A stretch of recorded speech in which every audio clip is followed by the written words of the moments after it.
Right, good afternoon, everybody. I'm delighted to be hosting the first MVRP Schools Network. I can see there are a few people still coming in, but just due to timing today, we've got quite a lot to fit into our schedule, so I'll make a start. My name's Nadine. I'm the Education Lead at the MVRP. Before we begin, please note today's session is going to be recorded, so if you prefer not to appear, please keep your camera off.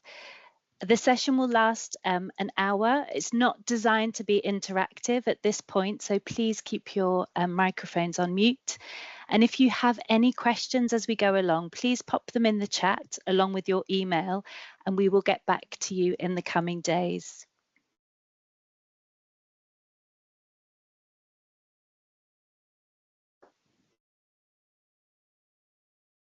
We believe that all communities across Merseyside have the right to be free from violence in order to provide the best life chances for all.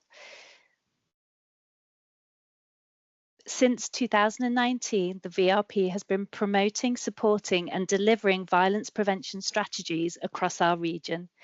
Through a public health approach, our work focuses on whole family approaches, early years, health and well-being, preventing offending and education.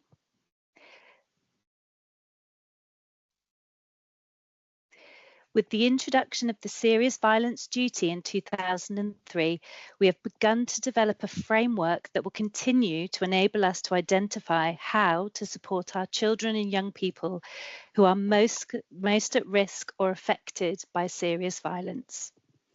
Our strategy sets out our ongoing commitment to working together with a shared goal of preventing and tackling serious violence and the harm it causes. To deliver lasting change, we must intervene early and address root causes.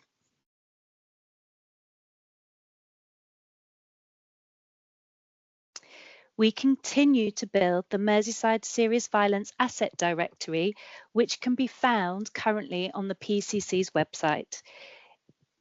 It currently details over 481 programmes and projects that focus on improving safety and preventing harm in our region.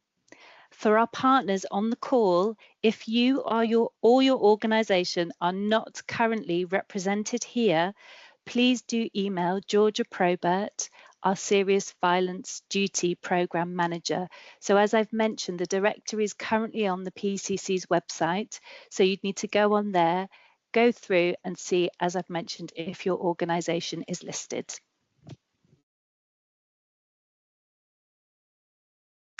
So at the Merseyside Violence Reduction Partnership, we currently fund, support and deliver educational programmes that support resilience, healthy help-seeking behaviours, develop communication skills, provide mentors, develop leadership skills and explore themes of being an active bystander, and that's just to name a few. Aerial Trust Resources reached over 6,000 students last year across Merseyside, while our Mentors in Violence Prevention programme has trained over 2,000 mentors and reached over 6,000 mentees since its inception. So, in our first session today, we aim to enhance understanding of how to engage with the work of the MVRP. Towards the end of this session, we'll be highlighting a number of current training opportunities, so please do keep an ear out for those. We aim to provide a tool for educational settings that enables young people to influence and inform violence prevention strategies across our region through our youth survey, which will be outlined by Nadia Butler in just a second. And through our collaboration with the Youth Endowment Fund, we will develop a collective understanding of evidence-based approaches and a commitment to engage with the EPIC tool to drive practice across our networks. So, whether you have extensive experience in this field or you are taking the first steps, this network seeks to foster and respond a supportive community that will grow and evolve over time. So let's make a start. I'm going to stop sharing my screen now, and I'd like to invite Nadia from LJMU. Thanks, Nadine. I'll just share my screen.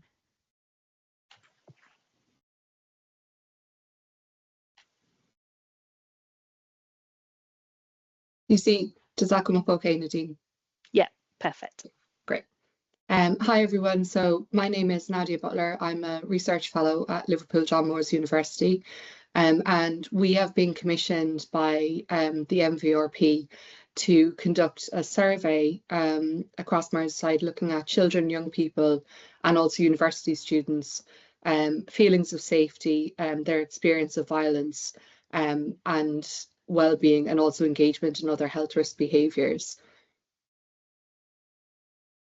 So just to know a little bit of background to why this survey is being implemented. So last year, the VRP also commissioned LJMU to conduct an adult population level representative household survey looking at adults resident in Merseyside, their experience of violence and community safety.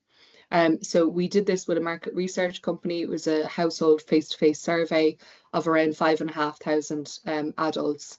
And what this information kind of gave us and some of the outputs that we've produced so far was one specific report looking at adults' feelings of community safety and neighbourhood cohesion.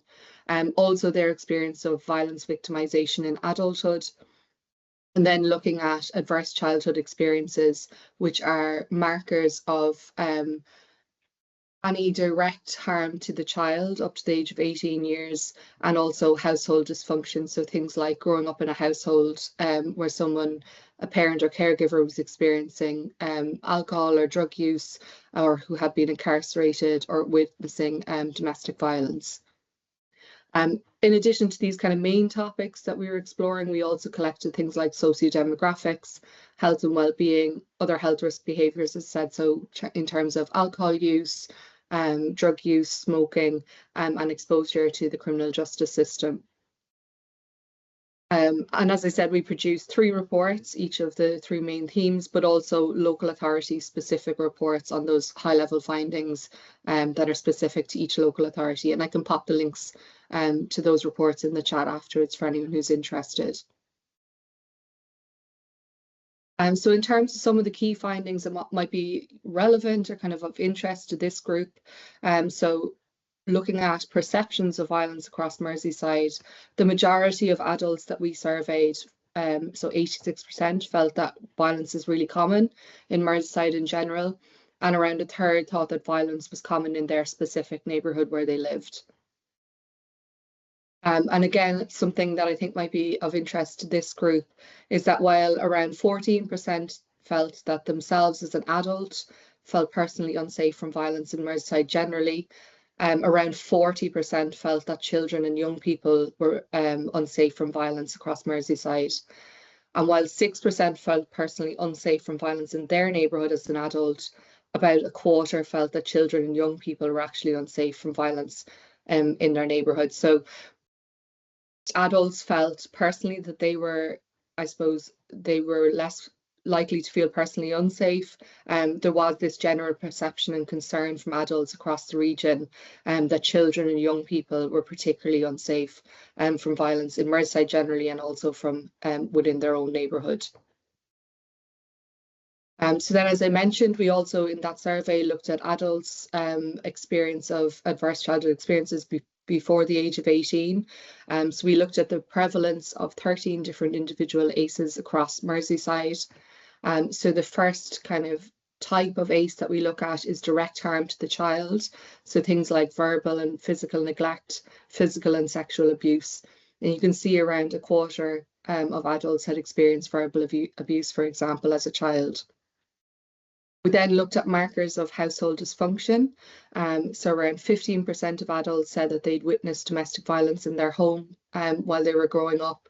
Around 20% had been affected by parental separation, and around 14% by alcohol harm or mental illness of a parent or caregiver. And then we also looked at markers of adverse childhood experiences in terms of generally in the community. So around a quarter of adults reported that they'd been bullied before they were 18, and around 20% had witnessed violence in the community while they were growing up.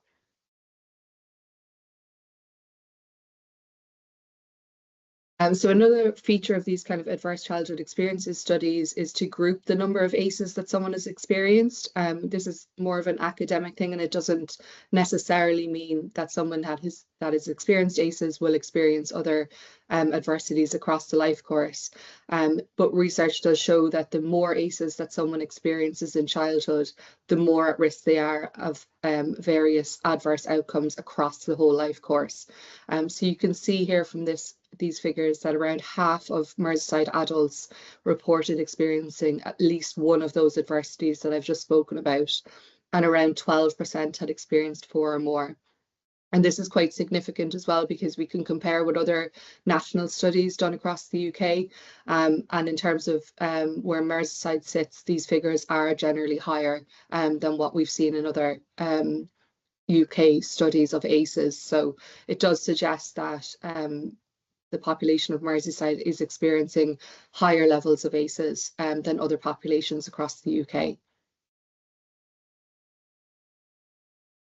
So as I said, something that we always look at in the research around ACEs is looking at how experiences across the experience of adverse outcomes across the life course differs between those who haven't experienced ACEs or those who have experienced ACEs. So this looks at specifically the difference in risk of various outcomes related to health and well-being and health risk behaviours across the life course as an adult in those who've experienced 4 or more ACEs compared to those who've experienced none. So you can see things like smoking and vaping, alcohol use, gambling related harm and drug use are all significantly higher amongst those adults who've experienced 4 or more ACEs in childhood compared to those who've experienced none. And then if I can also just draw your attention, I think again relevant to this group, is that those who experienced 4 or more ACEs compared to those who had experienced no ACEs were over 8 times more likely to have also been excluded from school.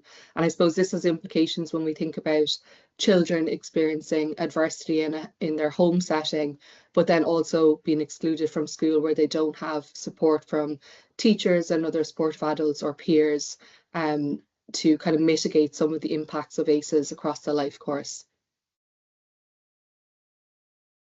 This slide then shows the increased risk of adults who've experienced violence in adulthood compared to those who've not. So individuals who had 4 or more ACEs were nearly 10 times more likely to also then go on to experience violence as an adult.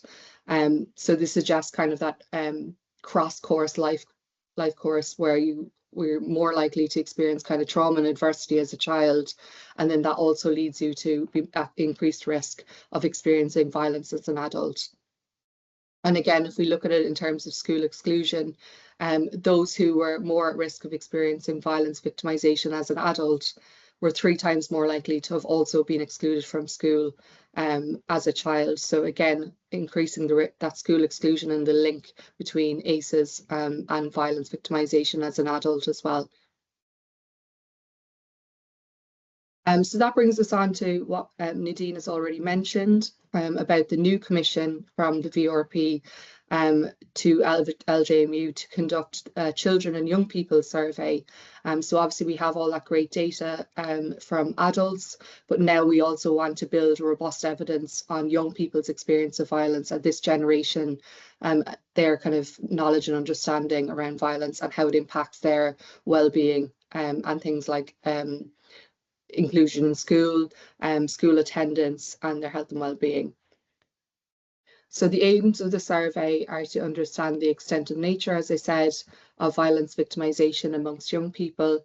We're also hoping, we've included some socio-demographic questions in the survey. So we want to identify those at-risk groups who are most at risk of violence and to examine the links between violence and risk and protective factors. So is amongst our young people today, is there risk? Is there links between school exclusion and school attendance and then being at increased risk of violence? And then to look at the impact that violence might have on mental well-being, their help-seeking behaviour and educational outcomes. So we've designed age-appropriate surveys that will go out to schools to invite them to participate in. So one is for younger school children, years 6 to year 8. Then we have an older school children survey. It's from year 9 onwards, including sixth form and college. And then alongside that, we will be sending out the survey to the universities across Merseyside to implement, hopefully, with their student populations. So in terms of next steps with implementing the survey, this is just to give you a brief overview, but obviously there'll be much more detail when we send out the email invite. But you will soon receive an email from the MVRP on behalf of John Moores. And if your school is interested in taking part in the survey, what we'd ask you to do is obviously to read the information in the email, but there'll also be an attached, more detailed information in terms of a gatekeeper information sheet. If you'd like to take part at that point, you can sign the consent form and then send it back to the John Moores team. And we'll provide those details in the email to you as well. And then we will then provide you with all the necessary study materials for you to implement the survey with your students. So for survey participation, as I said, so for primary schools, the survey is only suitable for year 6 students, just because of the sensitive nature of some of the questions, but also to ensure that it's age appropriate in terms of the other wellbeing questions. And then for secondary schools, you can choose how many year groups you want to take part, which year groups you want to take part, but there are 2 separate surveys, again, to make it age appropriate. So for younger pupils from year 7 and 8 in secondary schools, they will complete the same survey as the primary school year 6 students, again, so it's age appropriate for them. And then for older students or older year groups, it's from year 9 onwards, including sixth form and college. So ideally, we'd hope that surveys are completed online, but we also acknowledge that that might be difficult in some schools and that mightn't be accessible. So we can also provide paper copies if needed. So when you are reading the information sheet, again, it covers all of this, but you can let the research team know which kind of format your school would like to complete the survey in.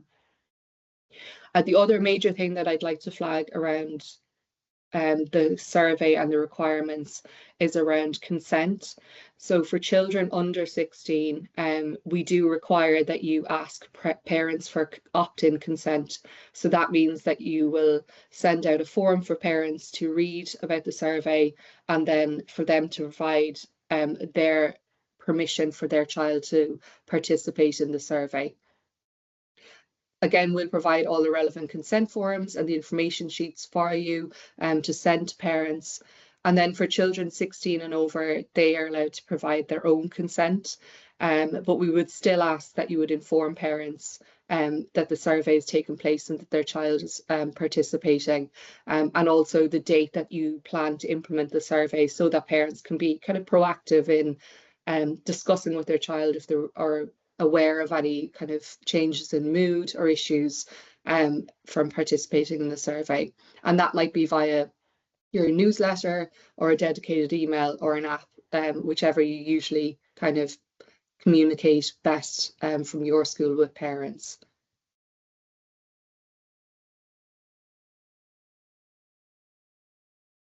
And so why we hope that you would like to participate and why your participation, your students' participation is important for the VRP and for this study.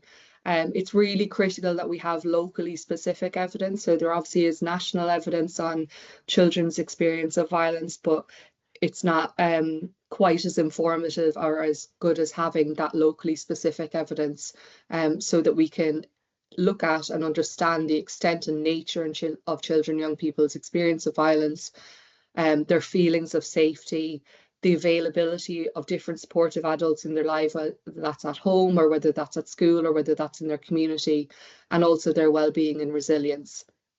And this is really so we can inform, and so partners on the call can inform, and the MVRP can inform their commissioning of local prevention and support services universally, so for all children, young people, in a preventative approach, but also that kind of targeted approach where we can understand where certain groups of children and young people might be most at risk of experiencing violence or feeling unsafe in different aspects of their community. In addition to that, at the end of the data collection, it'll all be combined together. All schools' data will be combined and presented in a publicly facing report. But we can also provide you with an insight to your school-specific data and findings. So that'll be a high-level overview of your school students' perceptions of safety, well-being, and experience of violence. This isn't a document that will be published anywhere, and you're free to either ask for it or not, or publish it or not. It's not something that will be available to any other schools or anywhere else publicly available. It's just specific for your own school and for your own use. Thank you. I'll hand back to Nadine, if that's okay. Thanks, Nadia. Just want to reiterate some of that messaging, that this initiative and this survey will really place our students' voices at the heart of our processes and planning for the coming term. So we really appreciate your engagement in that. And I think, as Nadia has also stressed, the offer of school insight is also something that can drive local practice. So thank you, Nadia. That's very helpful. And Nadia's details will also be shared after this event if you want to contact her directly.